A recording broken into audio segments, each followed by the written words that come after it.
My name is Rebecca Chin and I'm 34 years old. The day my brother Marcus humiliated me at his wedding was supposed to be a celebration of love and family. Instead, it became the day I finally showed my family exactly who they'd been underestimating for the past decade. But before I tell you how I shut down my brother's $180,000 wedding reception in front of 127 witnesses, you need to understand the pattern of behavior that led to that moment. I arrived at the Riverside Country Club at 2:47 p.m. on a perfect Saturday afternoon in June. The venue looked stunning. Manicured lawns, white tent pavilions, flower arrangements that probably cost more than most people's monthly rent. I'd chosen this location carefully 8 months ago when I purchased it, knowing Marcus had been obsessing over having his wedding here since he got engaged. The irony of what was about to unfold wasn't lost on me. I pulled up to the front entrance in my modest Honda Civic, watching as valets rushed to open doors for BMWs and Mercedes. When I stepped out, a valet approached me with a polite smile. "Welcome to Riverside Country Club. Are you here for the Marcus Chin wedding?" "Yes, I'm his sister," I said, handing him my keys. He took them, but before I could walk toward the entrance, my mother appeared at the top of the stairs. She was wearing a champagne-colored dress that probably cost $3,000, her hair perfectly styled, diamonds glinting at her throat. The moment she saw me, her expression shifted from elegant hostess to cold dismissal. "Rebecca," she said, descending the stairs with calculated grace. "You're here." Not, "I'm so glad you came," or, "You look lovely." Just the acknowledgement of my presence, delivered with the emotional warmth of a parking ticket. "Of course I'm here, Mom. It's Marcus's wedding." She looked me up and down, taking in my simple navy dress. Elegant but not flashy, appropriate but not expensive. I saw the judgment flicker across her face. "The service entrance is around the back," she said, loud enough that several arriving guests turned to look. "Family uses the front entrance." "You're not really family." The words hung in the air like a slap. I counted 127 guests within hearing distance. Some already inside the lobby, others arriving, a few standing on the terrace with cocktails. All of them had heard. Some looked away uncomfortably. Others stared with undisguised curiosity. A few whispered to each other. My mother adjusted her dress with deliberate precision, as if she just handled an unpleasant but necessary task. "Marcus has a seating chart. You'll be at table 18 near the back. Please use the service entrance so you don't disrupt the other guests." Before I could respond, my brother Marcus appeared with his phone out, already filming. He was wearing a custom tuxedo, his hair styled perfectly, his smile wide and cruel. "This is perfect," he said, capturing the moment. "Hey everyone, say hi to my sister who can't even afford to dress properly for my wedding." He filmed me standing there, then panned to show the service entrance sign with an arrow pointing around the building. Within minutes, I saw him typing on his phone. The post went up on Instagram before I'd even moved. A video of me standing awkwardly at the front entrance with the caption, "Know your place" face with tears of joy, #family hierarchy, #wedding day, #not all heroes wear capes. I took a deep breath and smiled. "Of course, Mom. I'll use the service entrance. Congratulations, Marcus." I walked around the building, passing the kitchen delivery area, the staff parking lot, and finally reaching a plain metal door with a small sign that read, "Service entrance, staff only." A young woman in catering uniform held it open for me, looking embarrassed. "I'm so sorry about this," she whispered. "I heard what happened out front." "It's okay," I told her. "I'm exactly where I'm supposed to be." She led me through the industrial kitchen, past stainless steel prep stations and staff changing rooms, finally emerging into the main reception hall through a door marked "Staff Access." I could see the elegant ballroom from this angle. Crystal chandeliers, floor-to-ceiling windows overlooking the golf course, tables dressed in ivory linens with elaborate centerpieces of roses and hydrangeas. Table 18 was indeed in the back corner, partially hidden behind a support column, with a view of exactly nothing except the exit signs and the kitchen door. My place card read simply Rebecca, while every other card on nearby tables included last names and titles: Dr. Thompson, Judge Martinez, Senator Wong's family. But I sat down, folded my hands and waited. Because I'd been waiting for this moment for 8 months, ever since I'd quietly purchased Riverside Country Club for $2.3 million in cash. If you're genuinely enjoying this story, I'd really appreciate it if you could hit that like button. But only if you're actually finding it interesting. No pressure at all. Let me take you back 3 years to help you understand how we got here. I need you to see the pattern, the systematic erasure of my worth that my family had perfected over decades. I grew up as the younger sibling in a family that worshipped success, but only the kind of success they could understand and show off. Marcus went to Wharton, got his MBA, and landed a position at a prestigious investment firm in Manhattan. He made $340,000 a year, drove a Porsche and lived in a penthouse in Tribeca. My parents threw parties to celebrate his promotions. They framed his business magazine features. They introduced him as our son, the investment banker. I went to a state school, graduated with a degree in computer science, and took a job at a small tech startup that no one had heard of. My starting salary was $65,000. Decent but not impressive by my family's standards. My mother told people I worked with computers, in the same tone someone might say, works at a gas station. My father stopped asking about my job after the first year, clearly bored by my explanations of back-end infrastructure and database architecture. The startup was called DataStream Solutions. I was employee number 12, brought in to rebuild their entire data pipeline. I worked 80-hour weeks, sleeping under my desk some nights, living on vending machine coffee and determination. My family never asked about it. When I tried to mention a breakthrough or a successful launch, my mother would interrupt. That's nice, dear. Did you hear Marcus closed a $50 million deal?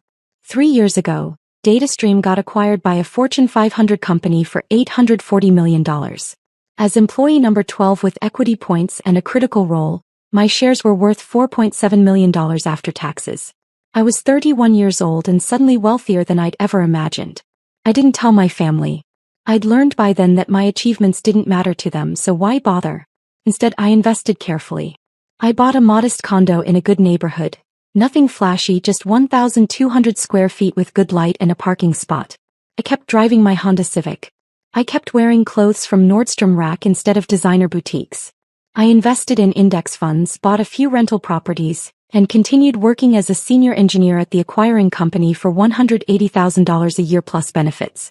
To my family, I remained Rebecca who works with computers. The disappointment. The one who didn't achieve anything worth bragging about. The pattern of exclusion started small and grew over time.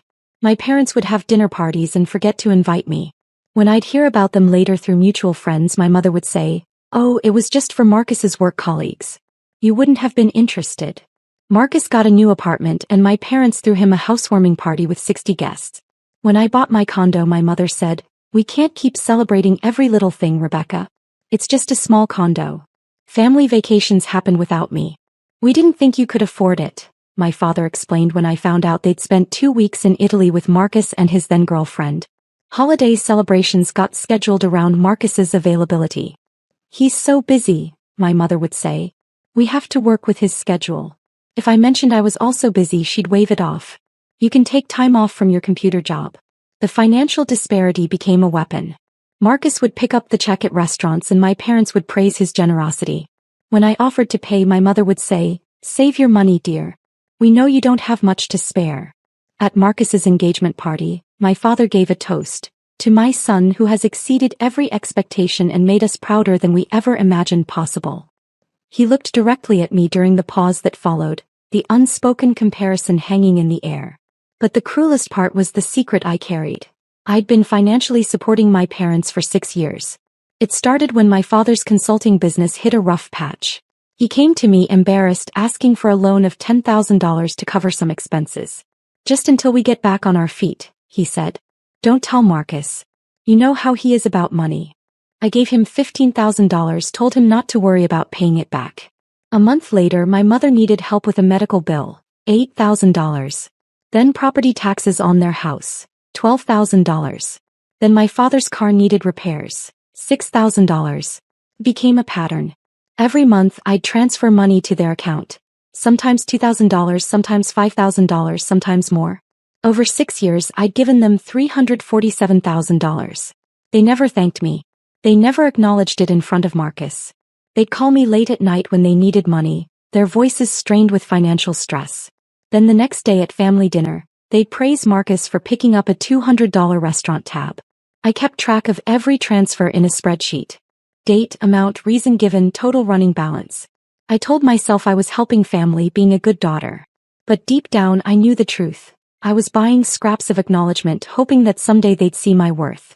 They never did. And now, sitting at table 18 in the back corner of the ballroom I owned, watching guests filter in through the front entrance I'd been banned from using, I was done hoping. The ceremony was held on the lawn overlooking the golf course. I watched from my terrible seat as Marcus married Jennifer, a corporate lawyer from his firm. She was beautiful, successful, and from the kind of old money family that my parents desperately wanted to impress. The ceremony was perfect. String quartet, silk ribbon decorations, rose petals scattered on the aisle runner. My mother cried elegant tears. My father beamed with pride. I wasn't included in the family photos. When the photographer called for immediate family, my mother physically turned her back to me, creating a wall with her body that made it clear I wasn't to approach. I watched from my seat as they posed. Parents, bride, groom, Jennifer's family. Not one person looked my way or suggested I join. The reception began at 5:30 p.m. Cocktails were served on the terrace while guests mingled and admired the venue. I heard at least 20 people compliment the location. "This place is stunning. How did you find this venue? This must have cost a fortune." Marcus accepted the praise as if he'd personally created the grounds and buildings with his bare hands. Dinner was a 5-course meal. Butternut squash soup, arugula salad with candied pecans, a palate cleanser of champagne sorbet, herb-crusted lamb with roasted vegetables and a trio of desserts. At table 18 I was served the same meal as everyone else, though the server looked apologetic as she set down my plates. She was one of the staff members I'd met with when I bought the club, and I could see she recognized the cruelty of my seating assignment. "Everything's delicious," I told her warmly. "Please thank the kitchen staff." She smiled relieved.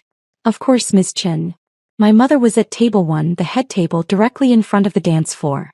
I watched her hold court, accepting compliments from guests, laughing at jokes, playing the role of proud mother of the groom. She didn't look in my direction once during the entire dinner service. Between the main course and dessert, Marcus stood up to make a speech. He thanked everyone for coming, told a charming story about how he met Jennifer, thanked his parents for their support and sacrifice. "My parents gave me every advantage," he said, voice thick with emotion. "They invested in my education, believed in my potential, and taught me the value of success. Everything I am today I owe to them." The room applauded. My father wiped his eyes. My mother glowed with pride. Marcus continued, "And they taught me an important lesson. Family is everything. Family supports each other. Family lifts each other up. Family celebrates success together." He raised his glass. "To family. To family," the room echoed. I took a sip of my wine and checked my watch. 7:15 p.m. Perfect timing. After dessert the dancing began. The DJ played upbeat music and guests flooded the dance floor. I remained at table 18 watching the celebration from my exile. A few distant relatives stopped by to say hello, clearly uncomfortable with my isolation but not uncomfortable enough to challenge it. "You look well," they'd say. "How's work?" Then they'd drift away, relieved to return to the celebration. At 7:43 p.m., I saw my mother approach the DJ booth. She was laughing with Jennifer's mother, pointing at something on a tablet. Probably the photo slideshow they'd prepared. The DJ nodded and announced a special presentation. The lights dimmed. On a large screen behind the head table a slideshow began, Marcus and Jennifer, a journey to forever. Photos from their childhoods, their college years, their early dating days, their engagement. Soft music played. Guests cooed and applauded. Then came the family photos. Marcus as a baby with my parents. Marcus's first day of school. Marcus's high school graduation. Marcus at Harvard. Marcus at his first job. Photo after photo of Marcus with my parents. Marcus achieving milestones, Marcus being celebrated. Not a single photo included me. Not one. In photos where I knew I'd been present, family vacations, holiday dinners, birthday parties, I'd been cropped out or the photo had been chosen from an angle that excluded me entirely. It was a historical revision, a visual statement. This family consists of 3 people and I am not one of them. Drop a comment and let me know where you're watching from. I love hearing from people who've dealt with difficult family dynamics. The slideshow ended to enthusiastic applause. My mother dabbed at her eyes with a handkerchief. Marcus hugged his parents, then hugged Jennifer's parents. The DJ announced it was time for the parent dances. First dance with the mothers, then the fathers. While Marcus danced with my mother, I stood up and walked quietly toward the venue manager's office. I timed this perfectly. The celebration was in full swing. Everyone was distracted and emotional and no one would notice my absence. David Morrison, the venue manager, was exactly where I'd asked him to be. In his office reviewing the evening's schedule. He looked up when I knocked. "Miss Chen, is it time?" "It's time," I said. He nodded, stood and straightened his tie. "I'll make the announcement during the father-daughter dance as you requested. Are you certain about this?" "I've never been more certain about anything in my life." "Very well." He picked up a tablet and followed me back toward the ballroom. We waited in the service hallway, watching through the staff entrance as Marcus danced with my mother, then transitioned to dancing with Jennifer's mother. The song changed. My father approached Jennifer for their dance. The father-daughter moment everyone anticipated. The music swelled. Guests circled the dance floor, phones out, capturing the moment. It was beautiful and touching and exactly the kind of memory my parents loved. Being at the center of someone else's important moment, basking in reflected glory. David cleared his throat, checked his tablet once more and then walked onto the dance floor. He moved with quiet authority, his presence professional but firm.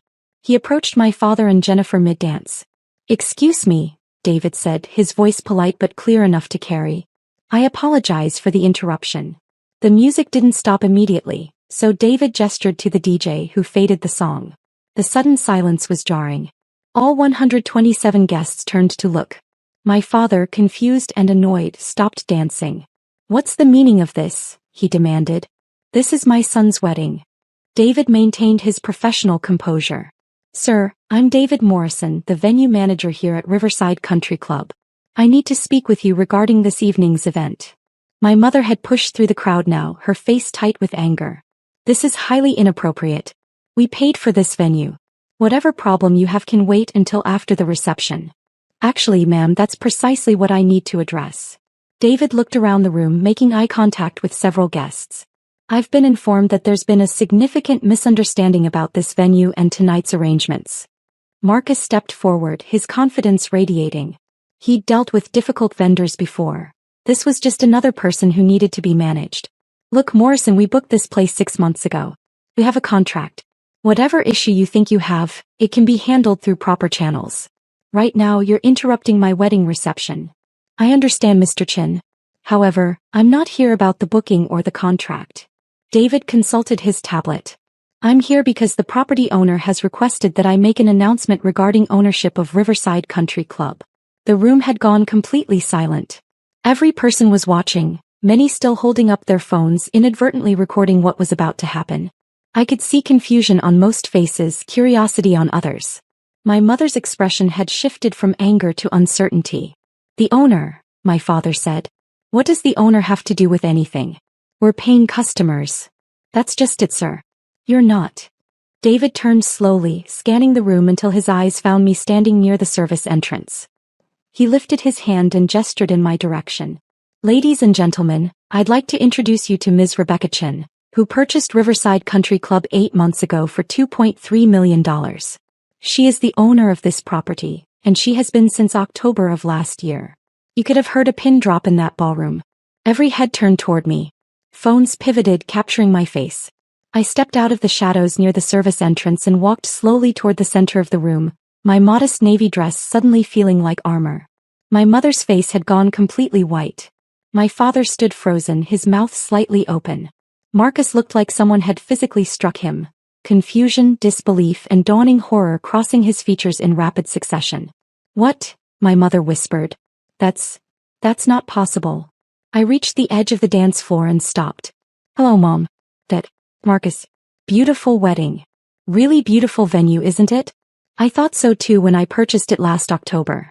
"You're lying," Marcus said, his voice cracking. "You can't afford, you don't have, there's no way."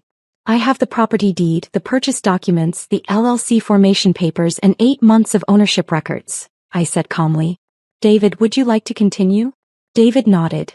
Miss Chin specifically chose not to reveal her ownership when the venue was booked. She paid for all the services tonight personally.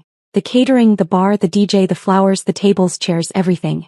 "The $47,000 deposit your family paid 6 months ago? Miss Chin had that transferred into an escrow account. You'll receive a full refund." My father found his voice. "Rebecca, what is this? Some kind of joke?" "No joke, Dad. Just the truth. I own this property. I paid for this entire reception. The country club you've been bragging about to all your friends for 6 months? Why? The prestigious venue Marcus was so proud to book? I let him book it. I looked around at the 127 witnesses, their phones still recording. The service entrance I was told to use because I'm not really family? Also mine. Jennifer, Marcus's new bride, spoke for the first time. I don't understand. If you own this place, why didn't you say something? Why did you let them treat you like that? Because I needed everyone to see exactly who they are, I said simply. I needed witnesses. I needed it documented. I looked at Marcus. I especially needed that Instagram post you made, Marcus. Know your place, with the hashtag family hierarchy? That's going to be really interesting evidence. Evidence, my mother said faintly. Evidence for what? For the lawsuit I'll be filing if anyone in this room tries to claim this was some sort of elaborate prank or that I'm lying. I have 8 months of property records, tax payments, insurance policies, and business licenses. I have the LLC formation documents showing I'm the sole owner. I have bank statements showing the $2.3 million purchase. Would you like David to show you the deed with my name on it? The room remained silent. I could see some guests exchanging glances, others looking down at their phones, probably already texting friends about what they were witnessing. A few people looked genuinely upset on my behalf, realizing they'd just watched a family publicly humiliate someone who owned the very ground they were standing on. My mother tried to regain control. Rebecca, this is Marcus's wedding day. Whatever issues you have, this is not the time or place. No, Mom. This is exactly the time and place. Because this is the culmination of years of you telling me I'm not good enough, not successful enough, not worthy enough to be considered real family. You made me use the service entrance at a venue I own. You put me at table 18 behind a column hidden away like something shameful. You erased me from the family slideshow. You made sure 127 people witnessed your contempt for me. I turned to address the room. I want to be clear to everyone here. I hold no ill will toward any of you. You're guests at what was supposed to be a celebration. But I need you to understand what you witnessed tonight. This family, I gestured to my parents and brother, has spent years treating me as less than human. They've accepted $347,000 in financial support from me over 6 years while publicly dismissing me as a failure. They've excluded me from family events, cropped me out of photos, and told me repeatedly that I'm not worthy of being called family. My father's face had gone from white to red. You're exaggerating. We never. I have bank records showing every transfer, Dad. Every time you called me at 11 p.m. asking for money to cover property taxes or medical bills or car repairs. Every time Mom needed help with expenses and begged me not to tell Marcus because he has his own life to worry about. $347,000 over 6 years. Would you like me to show everyone the spreadsheet? The guests were riveted now. This had gone from a wedding reception to something else entirely. A public unveiling of family dysfunction that no one could look away from. I could see some people recording everything on their phones and I didn't stop them. I wanted this documented. Marcus tried a different approach. Look, Becca, if you're upset about the seating. Don't call me Becca. You lost that right when you filmed me and posted it on Instagram with, "Know your place." I pulled out my own phone and held it up. I have screenshots. I also have screenshots of the family group chat where Mom told everyone I wasn't worth including in the family vacation last summer. And the email thread where you, Marcus, told Dad that I was embarrassing and shouldn't be invited to your promotion party. Jennifer touched Marcus's arm. You said you had one sister but she lived far away and you weren't close. You said she was busy with work. He lied, I said. I live 20 minutes from him. I've tried for years to be part of this family. They just decided I wasn't worth the effort. I looked at my parents. And tonight you made your position crystal clear. In front of 127 witnesses, you told me I'm not really family. My mother's eyes were filling with tears, but I couldn't tell if they were genuine or performative. Rebecca, please. You're making a scene. No, Mom. You made the scene when you sent me to the service entrance. You made the scene when you erased me from the slideshow. You made the scene when you seated me at the worst table in a venue I own. I'm just making sure everyone knows who made the scene first. David cleared his throat. Miss Chen, what would you like me to do regarding the remainder of the evening? It was the question everyone was waiting for. Would I shut down the reception? Would I throw them out? I could see the fear in my parents' eyes, the panic in Marcus's expression. The power had completely shifted and they knew it. I took a deep breath. The reception will continue as planned. Everyone here is welcome to stay and enjoy the rest of the evening. The bar remains open, the food will continue to be served, and the DJ will keep playing. I paid for all of it and I want Marcus's guests to have a nice time. I paused. However, effective immediately, I'm resigning from this family. Mom, Dad, Marcus, consider this my formal notification that I'm done. No more phone calls asking for money. No more expectations that I'll show up to be insulted. No more pretending that I'm part of a family that doesn't want me. You can't just, my father started. I absolutely can. And I am. I looked at David. Please have security escort my parents and brother out after the reception ends. They're not welcome on this property after tonight. You can't ban us from a country club. Marcus said, his voice rising. We have memberships here. My friends have memberships. Actually, Marcus, you don't have a membership. When I purchased the property, I reviewed all the membership agreements. Our parents applied for membership 6 months ago, but the previous owner never processed it because they couldn't afford the $50,000 initiation fee. I found the paperwork in the pending files. I smiled. So no, you don't have memberships. You never did. You were just using the club as day guests for wedding planning meetings. The humiliation on their faces was complete. Everything they'd bragged about, the prestigious venue, their exclusive country club access, their elevated social status, had been built on a foundation they didn't own and couldn't afford. My mother was crying now, real tears of genuine distress. Rebecca, please. We can talk about this. We can fix this. There's nothing to fix, Mom. You made your choice tonight. You chose to humiliate me publicly, to erase me from family history, to treat me as less than human. The only reason you want to talk now is because you've realized I have money and property and success you didn't know about.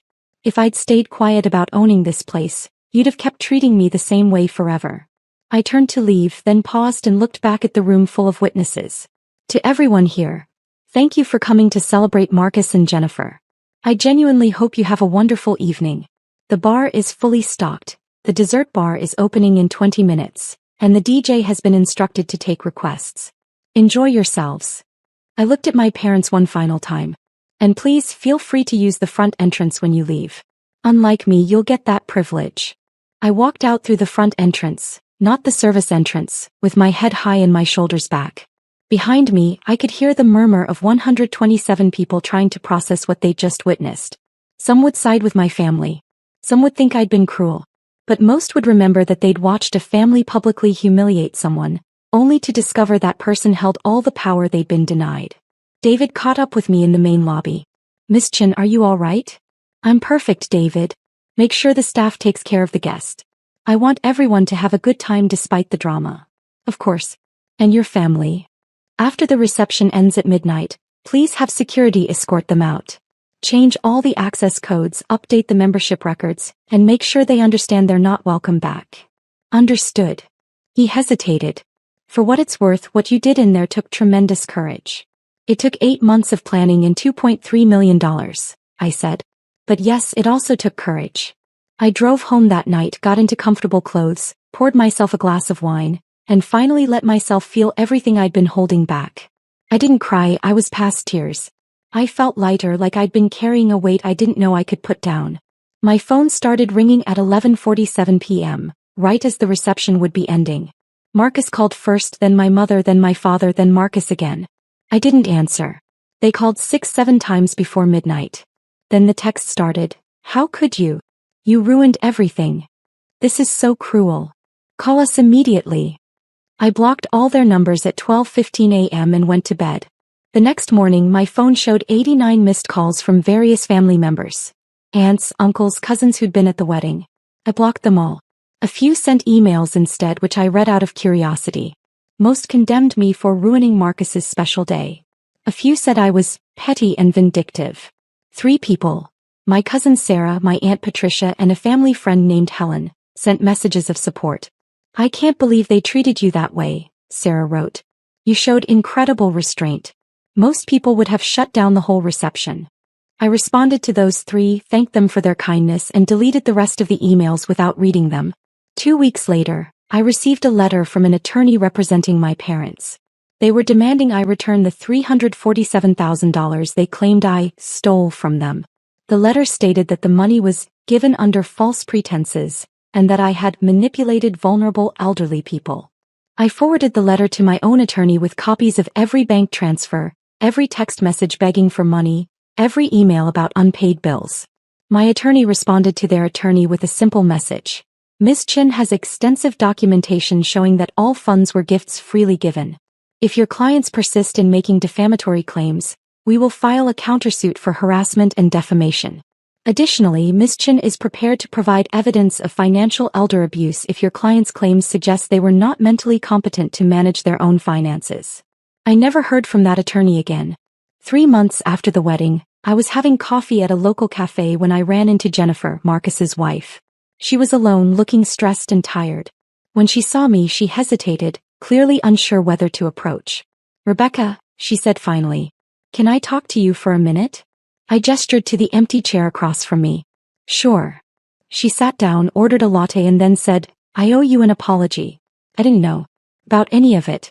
Marcus told me you were distant, that you'd chosen not to be close to the family. He never mentioned that they treated you the way they did. Did he tell you I'd been sending them money for 6 years?" "No.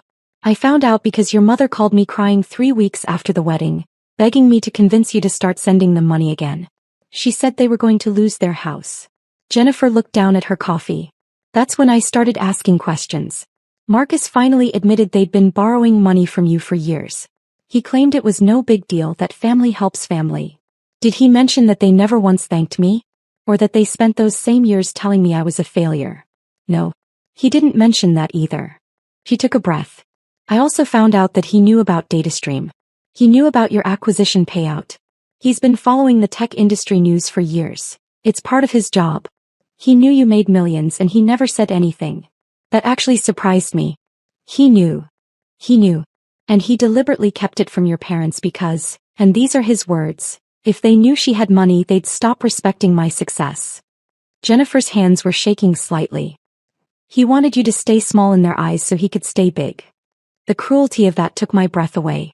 It was one thing for my parents to be oblivious, to genuinely not know about my success. But Marcus knew, and he'd actively worked to keep me diminished in our parents' estimation. He'd protected his status as the golden child by ensuring I stayed the family disappointment. "I'm filing for divorce," Jennifer said quietly. "That's why I wanted to talk to you. I need you to know that I didn't know, and I'm sorry I didn't speak up that night. I should have said something when they made you use the service entrance. I should have questioned why you weren't in the family photos. I was so caught up in wedding planning and trying to fit into his family that I didn't pay attention to what was really happening. You're not responsible for their behavior," I told her. "And you're not responsible for Marcus's lies. Maybe not. But I participated in it by staying silent. That makes me complicit." She pulled out an envelope and slid it across the table. "This is from the wedding. I thought you should have it." I opened the envelope. Inside was a check for $47,000. The deposit my family had paid for the venue, which I'd put into escrow and planned to return eventually. "I can't take this," I said, pushing it back toward her. "Yes, you can. Marcus used money from our joint account, money I earned, to make that deposit. I'm giving it to you as a wedding gift for the wedding that should have celebrated you instead of excluding you." She stood up. "I'm sorry, Rebecca. I'm sorry for all of it." She left before I could respond. I sat there with the check, processing the fact that Marcus's wife had shown me more decency in a 10-minute conversation than my family had shown me in 34 years. It's been 18 months since Marcus's wedding. I still own Riverside Country Club, which has become quite profitable under my management. I've used the property for charity events, hosting fundraisers for local schools and community organizations. The service entrance has been permanently closed and converted into an office suite. There's only one entrance now and everyone uses it. My parents lost their house 8 months after the wedding. Without my monthly transfers they couldn't keep up with the mortgage payments. They had to sell and move into a small rental apartment. I heard through the grapevine that they tried to take out loans using Marcus's income as collateral, but he refused to help them. The golden child apparently only shines when it's convenient. Marcus and Jennifer's divorce was finalized 4 months ago. I heard he's dating someone new, another lawyer with the right pedigree and connections. My mother called me from a number I didn't recognize, leaving a voicemail saying they'd made mistakes and wanted to start fresh. I didn't call back. I don't miss them. That's the part that surprises me most. I genuinely don't miss being part of a family that never valued me. I've built my own family now. Sarah, my cousin who supported me, has become one of my closest friends. Aunt Patricia and I have dinner once a month. I've gotten involved in mentorship programs for young women in tech, and those relationships have become more meaningful than any biological connection I ever had. Last week I was having dinner with a group of friends, people I'd met through work and community activities, people who knew me as Rebecca, the successful businesswoman and property owner, not Rebecca the family disappointment. One of them asked about my family and I realized I hadn't thought about them in weeks. I don't talk to them anymore, I said. They made it clear I wasn't worth their respect, so I made it clear they weren't worth my time. My friend nodded. Good for you. Family is supposed to lift you up, not tear you down. And that's exactly right. Family, real family, celebrates your success, supports your dreams, and treats you with basic human dignity. Anything less than that isn't family. It's just people who happen to share your DNA. I learned that lesson at my brother's wedding, standing at the service entrance of a country club I owned, watching 127 people witness my family's cruelty. I learned that sometimes the most powerful thing you can do is let people reveal exactly who they are, then walk away with your head high and your dignity intact. Marcus got his perfect wedding at his perfect venue. My parents got to play the role of proud family for 127 witnesses. And I got something much more valuable. Freedom from people who would never see my worth no matter what I achieved. The service entrance is closed now. Everyone comes through the front door. Everyone is welcomed with respect. And if anyone ever tries to tell someone they're not really family on my property, they'll be the ones using the exit. I'm Rebecca Chin. I'm 34 years old. I own a successful country club, have investments worth over $8 million, and I'm surrounded by people who actually care about me. My biological family humiliated me in front of 127 witnesses, thinking I was powerless. They were wrong. And now they know it. And I've never been happier in my entire life.